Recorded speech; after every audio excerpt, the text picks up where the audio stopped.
Hello and welcome back to my channel. I am Christy Vann with VANNtastic Finances, and on this channel I teach velocity banking.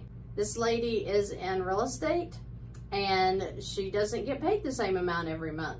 Her low being around $4,000 and her high being just over $12,000 a month. We decided to average that income. When we decide to use velocity banking and lines of credit instead of loans and our checking account, what happens is we end up using a line of credit just like a checking account.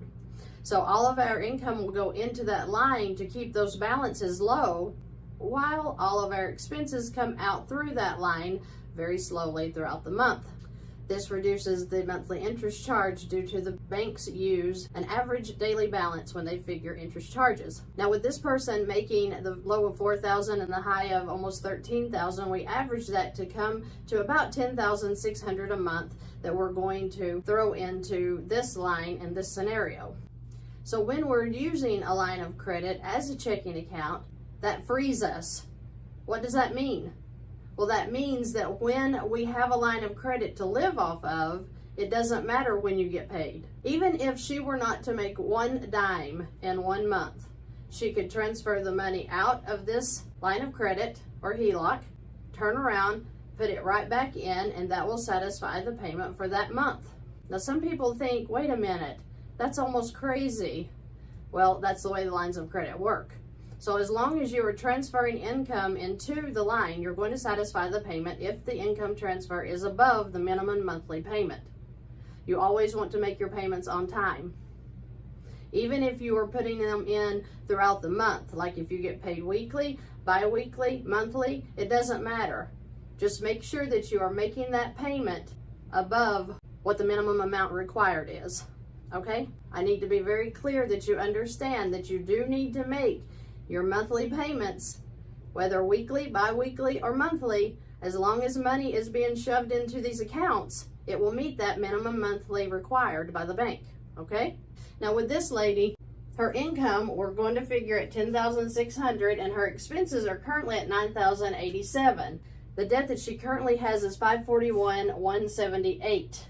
Her cash flow is $1,513. She has a mortgage and a HELOC. So the HELOC is going to be the line of credit that we're going to use in this scenario. She has a Ford and several credit cards. So we're going to start with the HELOC at $94,310. So since she has room in the HELOC to grab the Ford, we're going to move the $14,057 into the line of credit, paying off this Ford, which means that we're going to eliminate that monthly payment. So $532 now becomes cash flow. When the Ford goes into the line of credit, the balance comes to $108,367. Her first month of income will then go in, bringing her balance down to $97,767. Now she's going to have expenses. So her expenses include her mortgage payment and all of these other payments that are listed down through here. So yes, you do need to continue making minimum monthly payments on your other debts. That also includes her living expenses. So her total expenses now are $7,809. Well, how did we get that? Because she was at $9,087. Well, when you do the income transfer into a line of credit, you automatically eliminate that payment. So $746 was eliminated when we did the income transfer because she satisfied the payment due. The $532, of course, was wiped out when we put the Ford in. So now with these two added, she's at $2791 for her cash flow. That's a pretty excellent cash flow, right? So $2791 is her cash flow, and her expenses are now at $7809. So the interest rate on this HELOC is 9%, which is approximately $781 in interest. Remember, I have taken this off of the high of $108,367. It's not going to be that high because they do the average daily balance. So if $108,367 is the high and $94,310 is the low, you can see the average is going to be less than what I've actually charged the interest on. In month 2, the income goes in, satisfies that HELOC payment again. Expenses come out, interest comes out. The balance is at $104,333, and we are going to go in and pay off Wells Fargo $10,584 with a $296 payment now eliminated. This now becomes cash flow as well. Month 3, the income goes in, the expenses and the interest come back out, bringing her balance now to $112,670. We're then going to go in and grab Chase at 9889, and that $284 payment is now eliminated because that loan is paid off. That is now cash flow. So do you see how that she is constantly gaining cash flow by just throwing those loans right into this line, paying them off, stopping the interest, grabbing it over here, or working it down. Now backing up to when we paid off Wells Fargo, it brought her expenses down to $75.13 from $78.09 because we got to remove the $296 payment from the expenses.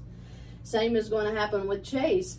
The $284 comes off, and now the expenses are down to $7,229 a month. We're going to add the interest in, and then income in month 5 is going to slide in here, which brings that balance back down to $109,495. Her expenses and interest will come out. Then we're going to pay off Citi, $47.59. That gains us $124 more for cash flow. Her income is going to go in month 6. The expenses and the interest is going to come out. Month 7, same thing. Her balance is now at $109,183. The expenses and the interest are going to come out. Month 8, income goes in, expenses and interest come out. Month 9, the income is going to go in, bringing the balance to $103,811. And we're going to go grab Capital One, $87.56, pay that off. We've now gained another $262 for cash flow and bringing the expenses down to $6,843. We're going to bring out the interest as well in month 10. The income goes in. The expenses and the interest come back out. Month 11, same thing. Month 12, same things. Month 13, she is back down to $100,865, meaning that she's paid off $41,490 within a 13-month period. She did nothing different but just put her income where it serves her. Not making these monthly payments every month, but wiping them out and putting them into a line that gives her control of her debt instead of that debt controlling her. As you see, she will continue on in month 13, 14, 15, probably wiping all of these out in just a couple of months. She will be completely out of debt except for her home that she can start working on next. I know that she is going to be so happy to get the freedom that she is going to feel within just a few months. It doesn't take long to get control of our debt. It is how we are using our money. Where are you putting your money? Is it serving you, or is it paying interest to the banks? Are you paying yourself, or are you paying the bank's interest? Every dime of interest that you pay is literally wasting the money that you have worked for. You can stop it, and you can stop it pretty fast. If this lady could have gotten 0% credit cards to have set all of this debt into while she was waiting to get to them to pay it off, that would have been an excellent way for her to save a little more interest. And remember what I say, store cards should not be used to let balances set upon. If you have a retail card that you're using for clothing, for appliances, for electronics, consider paying that off. I understand why we use retail cards. We get discounts, right? I mean, I have a couple of retail cards that when I shop, I will use them just to get the discount price, to use a coupon, whatever. But then immediately turn around and pay that thing off. That is a total waste of interest for you to charge something and let it sit on these cards, because as they sit here, it's wasting your money. Pay them off, put them into a line, and get rid of that. So consider using 0% credit cards. If you have debt currently and you are working to pay down other debt, then just put them on a 0%. Let them sit there. Stop the bleeding of the interest until you get to a point to where you can pick them up and pay them off as well. And in the event that she has a month that she is on a low month and she can't make the payments now, she doesn't need all of the income she needed before to make her payments. Now she has the line that's going to have an available balance that she can live off of until she gets her next big chunk. She can throw it right back into the line and get started again. So don't be discouraged. If you're on commission, whatever your job is, you can do velocity banking. You may have to be a little bit wiser about it, but if you have a line of credit, you need to be using that thing like a checking account, something that you can leverage the bank to live off of and to use, serving you until you get another check so that you can do a large chunk into that line. It is very possible to live very comfortably on a line of credit. There's nothing wrong with it. It's not illegal. They are put there for our use. We just weren't taught what they were for. So if you have a job that causes you to lose pay 1 month, but then really kick it back up the next month, put it into a line of credit. Live off of that line of credit when you need to, and then refund it as you get paid. It's really that simple, and it makes life so simple when you have one account that everything is going into and all your expenses are coming out of. You can set up everything automatic and breathe. You don't have to be covered up with monthly payments.